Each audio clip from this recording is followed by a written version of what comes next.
اور ہم نے ہر انسان کی اعمال نامے کو بصورت کتاب اس کے گلے میں لٹکا دیا ہے، اور قیامت کے روز وہ کتاب اسے نکال دکھائیں گے جسے وہ کھلا ہوا دیکھے گا۔ کہا جائے گا کہ اپنی کتاب پڑھ لے، تو آج اپنا آپ ہی حساب کرنے والا کافی ہے۔ اب جس کا اعمال نامہ اس کے داہنے ہاتھ میں دیا جائے گا وہ دوسروں سے کہے گا کہ لیجئے میرا نامہ اعمال پڑھیے، مجھے یقین تھا کہ مجھ کو میرا حساب کتاب ضرور ملے گا۔ پس وہ شخص من مانے عیش میں ہوگا، اور جس کا نامہ اعمال اس کے بائیں ہاتھ میں دیا جائے گا تو وہ کہے گا اے کاش مجھ کو میرا اعمال نامہ نہ دیا جاتا اور مجھے معلوم نہ ہوتا کہ میرا حساب کیا ہے۔ اے کاش موت میرا کام تمام کر چکی ہوتی، آج میرا مال میرے کچھ بھی کام نہ آیا، مجھ سے میرا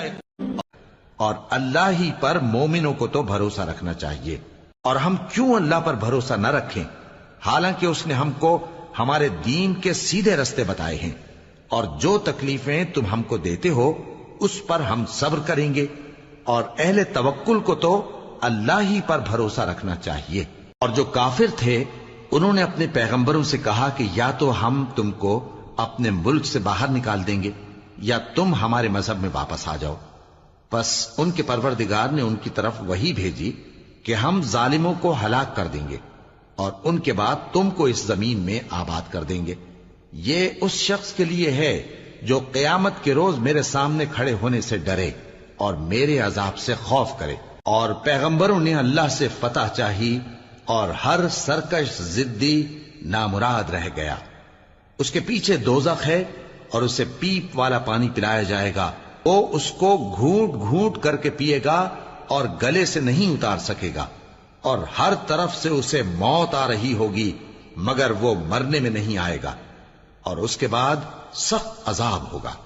تم پر مرا ہوا جانور اور بہتا لہو اور سور کا گوشت اور جس چیز پر اللہ کے سوا کسی اور کا نام پکارا جائے، اور جو جانور گلا گھٹ کر مر جائے اور جو چوٹ لگ کر مر جائے اور جو گر کر مر جائے اور جو سینگ لگ کر مر جائے، یہ سب حرام ہیں۔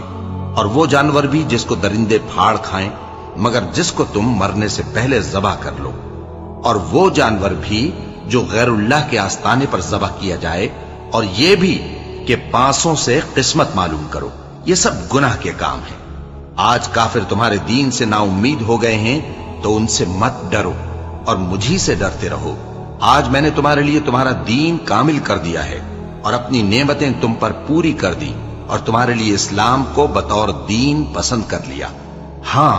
جو شخص بھوک میں ناچار ہو جائے بشرطے کہ گناہ کی طرف مائل نہ ہو تو اللہ بخشنے والا ہے، بڑا مہربان ہے۔ اے نبی، تم سے پوچھتے ہیں کہ کون کون سی چیزیں ان کے لیے حلال ہیں، ان سے کہہ دو کہ سب پاکیزہ چیزیں تم کو حلال ہیں، اور وہ شکار بھی حلال ہے جو تمہارے لیے ان شکاری جانوروں نے پکڑا ہو جن کو تم نے سدھا رکھا ہو، اور جس طریق سے اللہ نے تمہیں شکار کرنا سکھایا ہے اس طریق سے تم نے ان کو سکھایا ہو۔ تو جو شکار وہ تمہارے لیے پکڑ رکھیں اس کو کھا لیا کرو، اور شکاری جانوروں کے چھوڑتے وقت اللہ کا نام لے لیا کرو۔